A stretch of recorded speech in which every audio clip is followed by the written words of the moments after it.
Hello everyone, आज हम class 9 के संस्कृत की बुक में से तीसरा पाठ पढ़ेंगे। तृतीय पाठ गो दोहनम। गो का मतलब होता है गाय, दोहनम का मतलब होता है दूध, गाय का दूध निकालना। ऐसा नाट्यांश चतुर्विहम इति पुस्तकात् संक्षिप्य संपादय च उद्धृत। एषः यह नाट्यांश जो नाटक का छोटा सा अंश है, चतुर्विहम नामक जो पुस्तक है, संक्षिप्त संपादन उसका एक छोटा सा संक्षिप्त संपादन या उद्धृत लिया गया है। अर्थात जो ये आपके सामने नाटक प्रस्तुत किया गया है वह एक छोटे सा जो चतुर्विहम नामक पुस्तक है, उस पुस्तक का छोटा सा भाग है।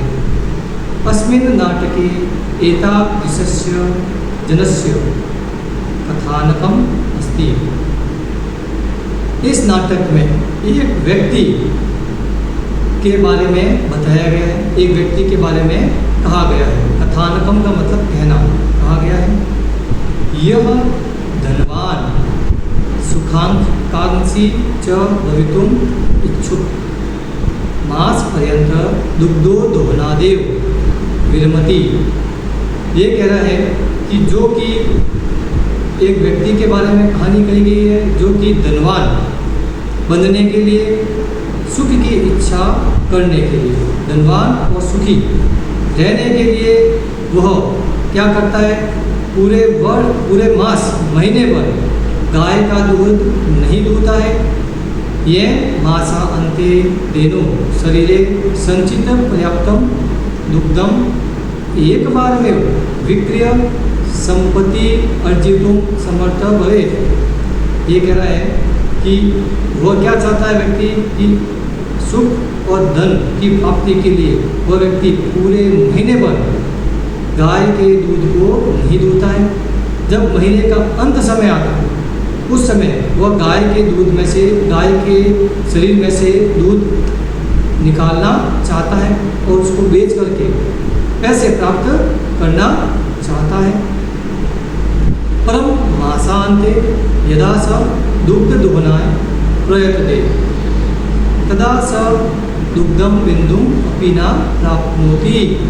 पर मास के अंत में अर्थात महीने के अंत में जैसे ही हो, यदा जैसे ही स का मतलब भाव दूध दूहने का प्रयास करता है, तदा स तभी वह दुग्ध बिंदु गाय के शरीर में से दूध की एक बूंद भी नहीं उसको प्राप्त होती है। दुग्धम प्राप्ति स्थाने सदेनु प्रहारे रक्त रंजित भवति।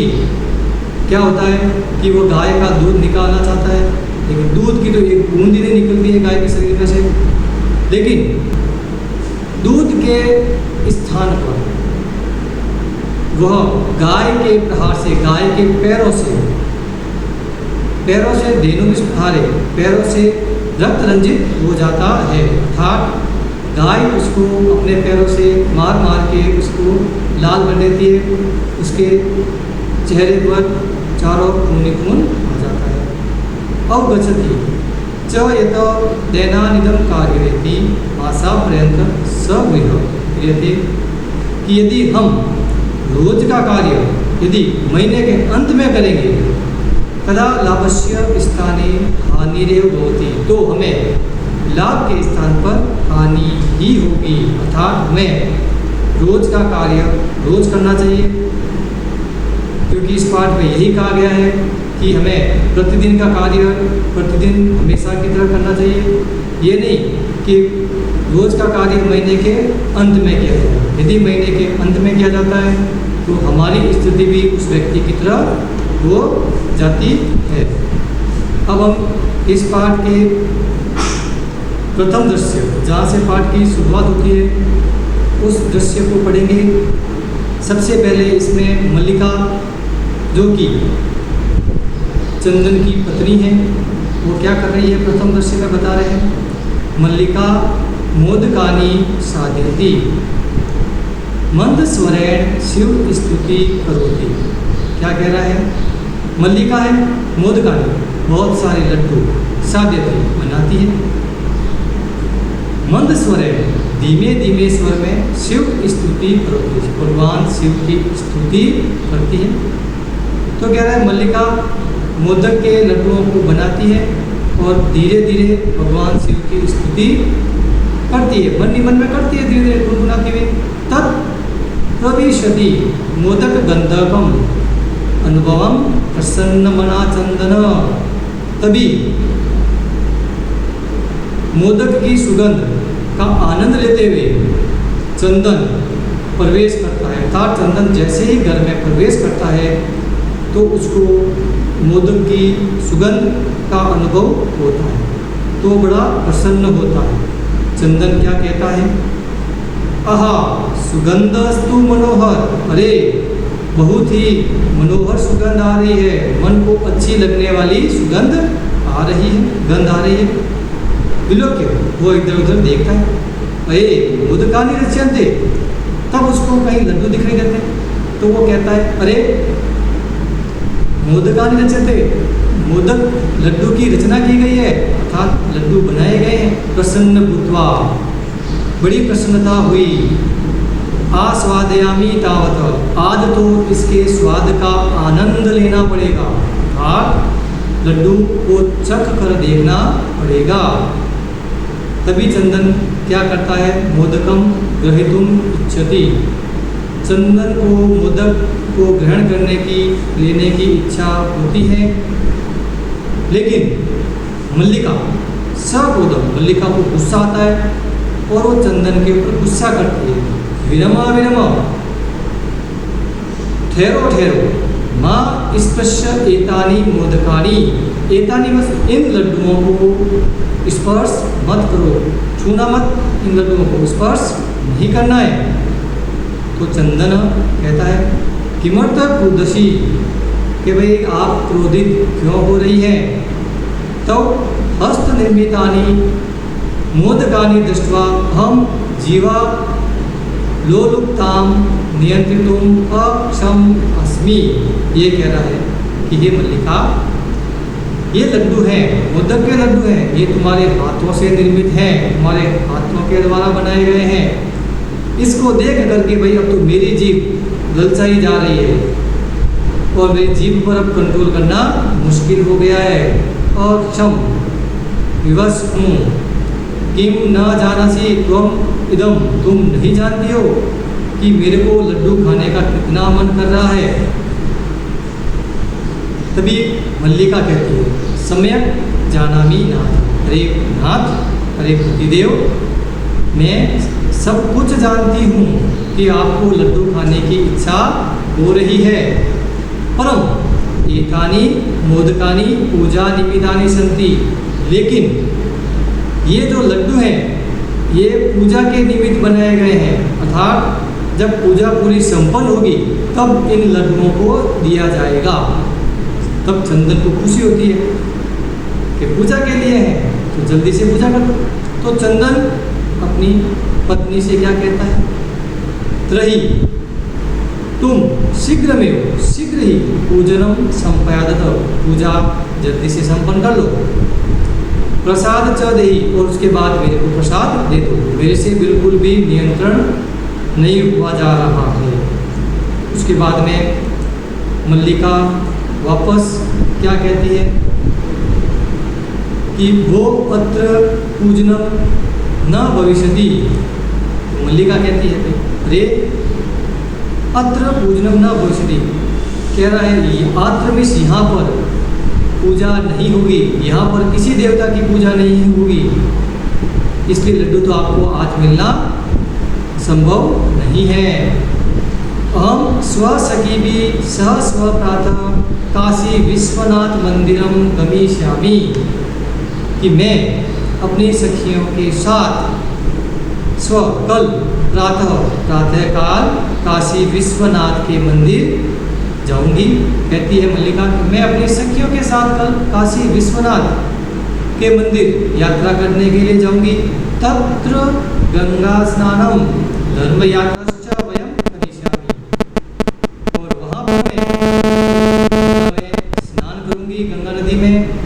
फिर उसके बाद सभी धार्मिक तीर्थों की यात्रा करूँगी। तो चंदन कहता है सखी भी सखियों के साथ, सहेलियों के साथ मेरे साथ नहीं जाओगी। विषादत नाट्यति, तो चंदन क्या है, दुख होने का नाटक करता है। तो मल्लिका कहती है आम हाँ, चंपा, गौरी, माया, मोहिनी, कपिल आदय सर्वा गच्छन्ति, कि मैं अकेली अपनी सहेली के साथ नहीं जाऊंगी। मेरे साथ चंपा है, गौरी है, माया है, मोहिनी है, कपिल आदि, कपिला आदि सभी जाएंगे। अतः मया सह तव आगमनस्य औचित्य नास्ति। तो क्या कह रहा है चंदन, मल्लिका क्या कह रही है, इसलिए मेरे साथ आपका चलना उचित नहीं होगा। मैं अपने सहेलियों के साथ जाऊंगी, आपको भी वहाँ जाना उचित नहीं है। वयम सप्ताहांते प्रत्यागमिष्यामः, लेकिन मैं सप्ताह के अंत में आ जाऊँगी, एक सप्ताह के लिए जाऊँगी, उसके बाद मैं आ जाऊँगी। तावत् गृह व्यवस्था, तब तक तुम घर की व्यवस्था करना, घर की देखभाल करना।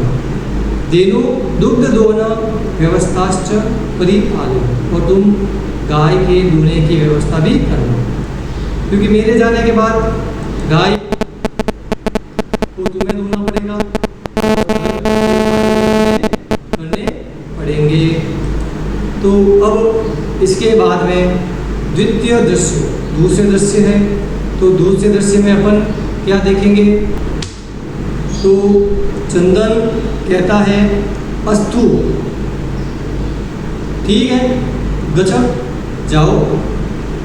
सखी भी स धर्म यात्रा या आनंदिता च हो, जाओ तुम अपनी सखियों के साथ धार्मिक यात्रा का आनंद लो। अहम सर्व अपि परिपालयिष्यामि, बाकी तुम्हारे जाने के बाद मैं जितने भी परिपालन है, अर्थात घर में जो भी कार्य है उसका परिपालन करूँगा, पूर्ण रूप से कर दूँगा। शिवास्ते संतु पंथान, शिवास्ते का मतलब मंगलमय हो, संतु का मतलब हो पंथान, रास्ते मतलब आपकी यात्रा मंगलमय हो। चंदन कहता है मल्लिका तू धर्म यात्राएं कथा, तुम धर्म यात्रा पर जाओगी। अस्तु, ठीक है। दुग्ध दोहनम कृत्वा, यदि तुम धर्म यात्रा में जाओगी तो पीछे मैं गाय की देखभाल करूँगा, घर की देखभाल करूँगा। तो मल्लिका के जाने के बाद चंदन क्या करता है, मल्लिकाए तो धर्म यात्राएं कथा, मल्लिका जैसे ही धर्म यात्रा करने के लिए घर से रवाना होती है, निकल जाती है, उसके बाद में क्या होता है उसके बारे में बताएंगे। अस्तु दुग्ध दोहनम कृत्वा,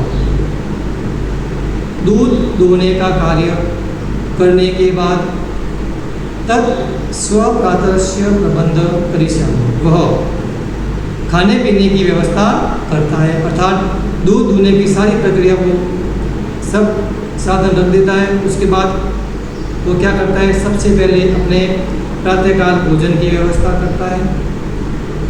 भोजन करने के बाद वह स्त्री वेश, स्त्री का वेश धारण करके, अर्थात मल्लिका का वेश धारण करके, धृत्वा का मतलब धारण करना, दुग्ध पात्र हस्त नंदन्या समीपम गच्छति, दूध का पात्र हाथ में लेकर नंदिनी गाय के समीप जाती है। जाती का मतलब चंदन के लिए आया है कि चंदन स्त्री का वेश धारण करते हुए, धारण किए हुए नंदिनी गाय के पास जाता है। उमा आती है, वो कहती है, वो देखती है कि चंदन को स्त्री का वेश धारण करते हुए पीछे से वो देखती है, वो सोचती है कि ये उसकी मामी होगी। तो उमा क्या कहती है, मातुलानी मातुलानी, मामी जी मामी जी। चंदन पीछे देखता है तो कहता है उमे अहम तुम मातुल, मैं तुम्हारा मामा हूँ, मामी नहीं हूँ। तो मातुलानी तू गंगा स्नानार्थम काशी गता अस्ति, कि तुम्हारी जो मामी है वह गंगा स्नान के लिए काशी गई हुई है। कतयो कहो किम ते प्रिय करवाणी, बताओ तुम्हारे लिए मैं क्या कर सकता हूँ। कौन सी बात है, किस कार्य से आई हो वो बताओ। उमा कहती है मातुलम, मामा। पितामह कथयंती, पितामह का मतलब होता है दादाजी ने कहा था मासा अनंतरम, महीने के अंत में, इस महीने के अंत में अस्मत् गृहे, हमारे घर पर एक बहुत बड़ा महोत्सव भविष्यति, बहुत बड़ा महोत्सव होगा, कोई उत्सव का कार्य होगा। तो उस उत्सव के कार्य में क्या होगा वो बताएगा कि तत्र 300 शेतकमितम दुग्धम अपेक्ष्यते, ये कह रहा है उस महोत्सव में 300 किलो दूध की आवश्यकता होगी। ऐसा व्यवस्था भवती करनिया, इसकी व्यवस्था आपको करनी है। चंदन क्या कहता है, पहले मन ही मन प्रसन्न होता है, प्रसन्न मनसा, मन ही मन प्रसन्न होता है। 300 शेतकम परिमितम दुग्धम, 300 किलो दूध। शोभनम, अच्छा दुग्ध व्यवस्था भविष्यति, दूध की व्यवस्था बेटा आपके लिए हो जाएगी। एव इति पितामह प्रति त्वया वक्तव्यम, इस बात को अपने दादाजी को कह देना कि मामा जी ने कहा है कि दूध की व्यवस्था हो जाएगी। तो उमा क्या करती है, धन्यवाद मातुलम, मामा को कहती है धन्यवाद, अर्थात चंदन। यामव्य आधुना, अब मैं आज चलती हूँ, सा निर्गता, और वह चली जाती है। अब हम इसका चौथा दृश्य दृश्य देखेंगे जिसमें क्या कहा गया है। चंदन बड़ा खुश होता है, प्रसन्नो भूत्वा, बड़ा प्रसन्न होता है, अंगुलिसु गणित, और वो अंगुलियों पे गिनता है कि 300 किलो दूध। अहो 300 शेटकम दुग्धम, 300 किलो दूध। अनेन तु बहुधनम लप्यसे, इससे तो मेरे को बहुत धन की प्राप्ति होगी। नंदिनी दृष्टवा, नंदिनी को देख करके वो क्या कहता है, वो नंदिनी, ये नंदिनी, नंदिनी गाय के लिए आया हुआ है। तो कृपया तो अहम धनिक भविष्यामि, कि हे नंदिनी तुम्हारी कृपा से मैं बहुत धनवान हो जाऊंगा। प्रसन्न सदेनु बहुसेवा करोति, और मैं प्रसन्नता से वो क्या करता है, देनु की सेवा करता है। उसके बाद में आगे क्या होता है वो देखेंगे कि चंदन सोचता है मासा अंते दुग्धस्य आवश्यकता भवति, चंदन सोचता है कि अभी तो इनको दूध की आवश्यकता है नहीं, महीने के अंत में दूध की आवश्यकता होगी। यदि प्रतिदिनम दोहनम करोमि, यदि मैं प्रतिदिन गाय के दूध को दूहता हूँ, तरी दुग्धम सुरक्षितम न तिष्ठति, तो वह दूध सुरक्षित नहीं रहेगा। इदानीं किम करवाणी, अब मैं क्या करूँ। भवतु नाम मासांते एव संपूर्णतया दुग्ध दोहनम करोमि, तो आज से ही मैं गाय का दूध दूहना बंद कर दूंगा, संपूर्ण जो दूध है वो महीने के अंत में दूह लूँगा। एवं क्रमेण, इसी क्रम से सप्त दिनानि व्यतीतानि, 7 दिन बीत गए धीरे धीरे। सप्ताह अंते मल्लिका प्रत्यागच्छति, और सप्ताह के अंत में मल्लिका जो काशी विश्वनाथ की यात्रा करने के लिए गई हुई थी वह भी आ गई। मल्लिका क्या कहती है, प्रवेश करती है और कहती है स्वामिना प्रत्यागता, मैं आ गई हूँ। अहम का मतलब होता है मैं आ गई हूँ। आस्वादतया प्रसादम, अब तुम प्रसाद का आनंद ले सकते हो। चंदन कहता है मोदकानी खादती वदती च, तो चंदन कहता है मोदक को तो खाएंगे, उससे पहले मैं कुछ कहता हूँ उसको सुनो। तो चंदन, मल्लिका है, चंदन को क्या कहती है वो देखना। उसके बाद में क्या होता है, चंदन कहता है मल्लिके तो यात्रा तो सम्यक सफला जाता, कि तुम्हारी यात्रा तो सफल हो गई है। काशी विश्वनाथस्य कृपया प्रिय निवेदयामि, लेकिन काशी विश्वनाथ की कृपा से मैं तुम्हें एक अच्छी सूचना देता हूँ। अब सूचना वो क्या देता है वो देखते हैं कि क्या होता है सूचना में। तो कहता है मल्लिका से कहता है, मल्लिका कहती है शास्त्रम आश्चर्य से, एवं ही धर्म यात्राएं अतिरिक्त प्रियतम किम, के स्वामी इस काशी विश्वनाथ की धर्म यात्रा के अलावा और ऐसी प्रिय यात्रा कौन सी है, ऐसी प्रिय समाचार क्या है। तो बच्चों आज हमने जो ये पाठ है संस्कृत में तृतीय पाठ गोलोनम का भाग पढ़ा है, और इसका जो अगला भाग है हम अगले वीडियो में लेंगे। ओके।